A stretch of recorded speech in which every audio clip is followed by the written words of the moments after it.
Pelatih Kepala Timnas U17 Indonesia, Bima Sakti, bakal mengumpulkan pemain hasil seleksi di 12 daerah. Mereka bakal menjalani tahapan seleksi lanjutan untuk nanti dipanggil kembali sesuai kebutuhan tim untuk persiapan menuju Piala Dunia U17. Bima Sakti mengaku bahwa semua masih memiliki kesempatan untuk memperkuat Timnas U17 Indonesia sebelum Piala Dunia U17 digelar. Seperti yang diketahui, Piala Dunia U17 bakal digelar pada 10 November hingga 2 Desember mendatang.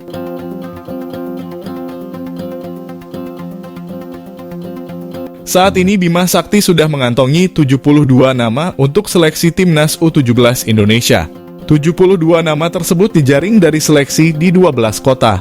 Seperti diketahui, setelah TC selama 3 pekan di Jakarta, Timnas U17 Indonesia dibawa ke Bali untuk penyegaran suasana. Namun bukan untuk leha-leha, di Bali mereka melakoni uji coba melawan Barcelona U19 dan Kashima Antlers U18 di Stadion Ngurah Rai Denpasar, Bali.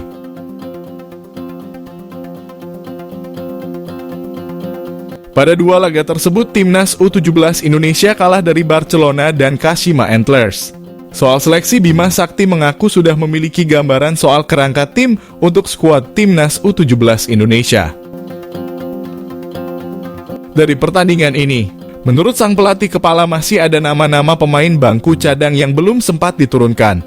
Namun mereka harus memanfaatkan waktu dan pemain yang mendapat waktu bermain juga dinilai sudah cukup berkontribusi.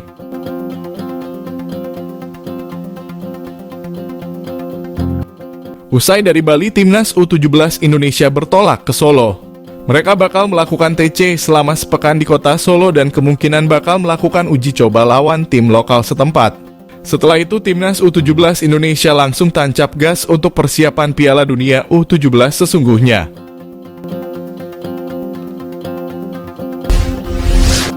Pelatih Timnas Indonesia, Shin Tae-yong, memberikan pengakuan mengejutkan terkait peluang Egy Maulana Fikri comeback bela skuad Garuda. Seperti diketahui, Shin Tae-yong memang tengah berkeliling ke kompetisi Liga 1. Tujuan dari Shin Tae-yong cukup jelas, yakni untuk mencari pemain-pemain muda dan melihat pemain senior. Pelatih asal Korea Selatan ini memang tengah rajin melakukan belusukan ke beberapa pertandingan Liga 1. Ia bersama tim pelatih melihat pertandingan di Liga 1 untuk mencari pemain buat persiapan Timnas U23 Indonesia dan tim senior. Sebab dalam waktu dekat ada agenda Timnas yang menanti, yakni untuk Piala AFF U23 dan kualifikasi Piala Asia U23 serta FIFA Matchday.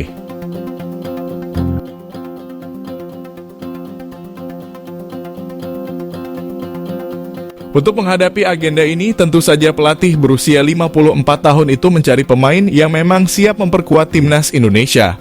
Apalagi persiapan yang akan dijalani skuad Garuda tak akan banyak, termasuk agenda terdekat yakni Piala AFF U23 direncanakan berlangsung pada 17 hingga 26 Agustus mendatang. Namun ia tak hanya fokus ke Timnas U23 Indonesia saja. Meski Shin tak menutup peluang untuk mendebutkan pemain baru di skuad Garuda.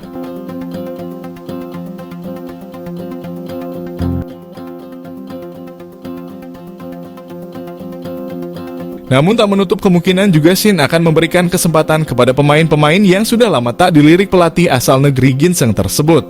Memang dalam beberapa agenda terakhir, Shin tidak memanggil beberapa pemain timnas. Pemain-pemain tersebut ada Ramadan Sananta dan ada pula Egy Maulana yang saat ini memperkuat Dewa United. Mantan pemain Lechia Gdańsk itu memang awal-awal sering menjadi andalan Shin Tae-yong. Namun akhir-akhir ini pemain berusia 23 tahun ini mulai dilupakan oleh pelatih asal Korea Selatan tersebut. Dalam situasi ini, saat ditanya terkait peluang Egy Maulana membela Timnas Indonesia pada beberapa waktu ke depan apakah memungkinkan, Shin Tae-yong memberikan jawaban tak terduga. Ia mengaku belum bisa berbicara banyak terkait nasib Egy Maulana ke depannya. Shin lebih memilih bungkam alih-alih memberikan jawaban terkait nasib Egy nantinya. Meski ia pun mengakui penampilan Egy bersama Dewa United bagus. Namun ia tak bisa berbuat banyak saat ditanya terkait peluang Egy comeback membela Timnas Indonesia. Namun ia memastikan bahwa saat ini pihaknya tengah bersiap untuk menjalani TC Timnas U23 Indonesia. TC ini digelar sebagai persiapan skuad Garuda Muda menuntaskan Piala AFF U23. Kemudian Shin nantinya langsung mempersiapkan timnas U23 untuk tampil di kualifikasi Piala Asia U23. Kemudian dalam waktu bersamaan, Shin juga harus segera mempersiapkan timnas Indonesia untuk menghadapi laga FIFA Matchday periode September. Situasi mepet ini yang membuat Shin langsung bekerja cepat dengan menghampiri pertandingan-pertandingan untuk mencari pemain terbaik di Liga 1.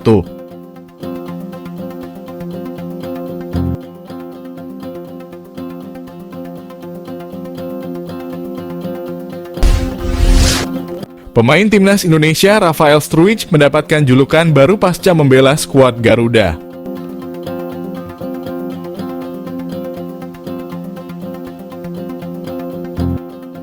Struijk mendapatkan kesempatan untuk debut bersama skuad Garuda pada FIFA Matchday Juni lalu. Pelatih Sintayong menurunkan pemain tersebut saat pertandingan melawan Palestina dan Argentina. Menariknya, pemain berusia 20 tahun tersebut memiliki cerita yang cukup panjang sebelum mendapatkan caps bersama timnas Indonesia. Dia sebenarnya diproyeksikan untuk tampil di Piala Dunia U20 yang batal digelar di Indonesia. Namun Struijk dan Ivar Jenner memutuskan untuk tetap menjadi WNI dan kesempatan debut bersama skuad Garuda akhirnya datang.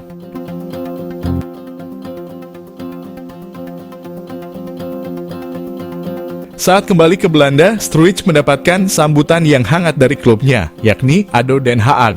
Dia bahkan dijuluki superstar oleh rekan setimnya tersebut.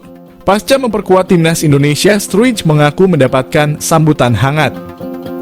Dia menilai bahwa orang Indonesia cukup ramah saat dia datang. Selain itu, mereka juga diterima dengan baik saat menjalani TC bersama skuad Garut. Pemain yang berposisi winger ini menjelaskan dia akan berusaha keras agar bisa bahasa Indonesia.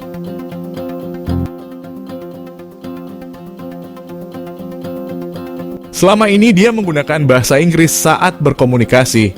Selain itu, Struijk cukup terbantu dengan 3 rekannya yang berdarah Belanda lain, yakni Mark Klok, Shaine Patinama, dan Ivar Jenner.